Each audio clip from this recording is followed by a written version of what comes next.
Now, while many corporates are shying away from publicly marking Australia Day, the Fawkner Property Group, who own shopping centres around the country, are proudly celebrating our national holiday. Chief Investment Officer and founder Chris Garnaut says he hopes Australia Day can be a source of unity after the Bondi terror attack and is imploring other businesses to join him in celebrating our country. And a recent poll by the Institute of Public Affairs validates that move, finding over 3/4 of Australians support Australia Day on January 26. Chris Garnaut joins me now. Chris, you've said you won't bow to woke corporate BS. Tell me why you feel so strongly about Australia Day and how you will be marking the occasion across your shopping centres. Well, firstly, Rita, thank you very much for having me. There's two, I suppose, reasons. Number one is I love my country. I respect my country. I was born here. I am Australian. She only has, contrary to popular opinion, one national day. And if we can't show her the gratitude and respect on her national day, the 26th of January, when the hell else can we do it? It's either the 26th of January or bust.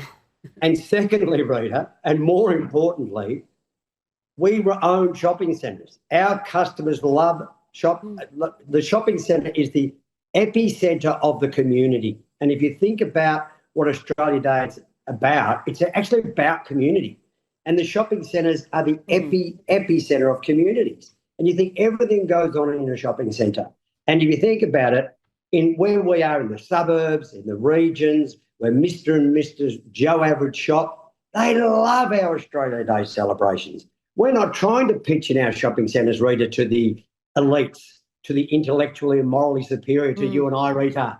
We are pitching to Mr. Joe Average, the people who want to come to our shopping centre, wave the flag, loud, proud, and absolutely love it. We did it last year, and I can tell you, Rita, it's not only good for the soul, it's not only good for your country, darling, it is fantastic for business.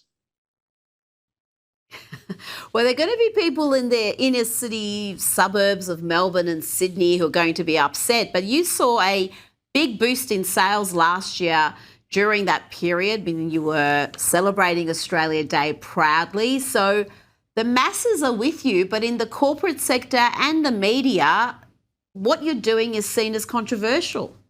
Well, isn't it extraordinary that celebrating your country's national day, isn't it extraordinary that it's a news story?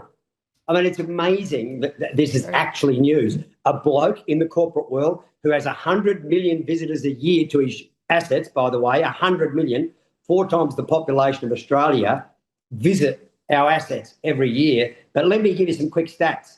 Last year, our foot traffic in one centre alone, all the foot traffics were either doubled or tripled on our Australia Day weekends, which means we took business off somebody else.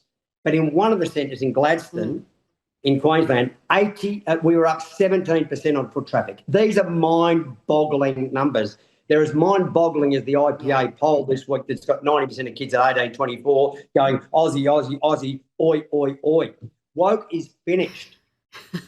Now, you've declared woke is over. That is a big call. But before you go, tell me about what is happening in the corporate sector when it comes to activism. Are they still as active as they have been pushing ESG and DEI policies? We saw the corporate sector in this country almost unanimously back The Voice a couple of years ago. Yeah.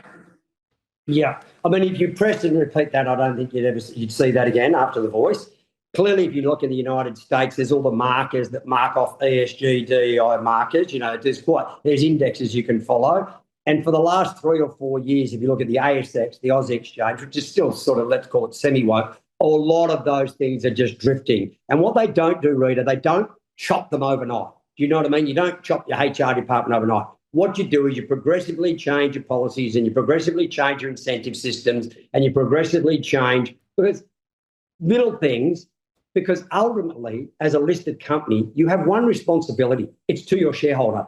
And I have exactly the same responsibility as a private company. It's to my unit holders, but most importantly, it's to the customers, Mr. and Mrs. Joe Average, that are shopping in my shopping centres. That's where my obligation is, to those people. And as of 5 minutes ago, my good friend Rita, we just settled an affair in New South Wales, I'm delighted to say. So the biggest shopping centre in New South Wales deal will be celebrating Australia this weekend. So if you're in Gosford, if you're in the district, get down to Erina Fair because you will see Australian flags flying loudly and proudly and Australian activities. And the whole theme is concentrated on the whole campaign, Rita, is called "It's Never Been More Important to Love Being Australian." Chris Garnaut, you're a force of nature. Thank you so much for your time tonight. Thank you so much for having me, Rita.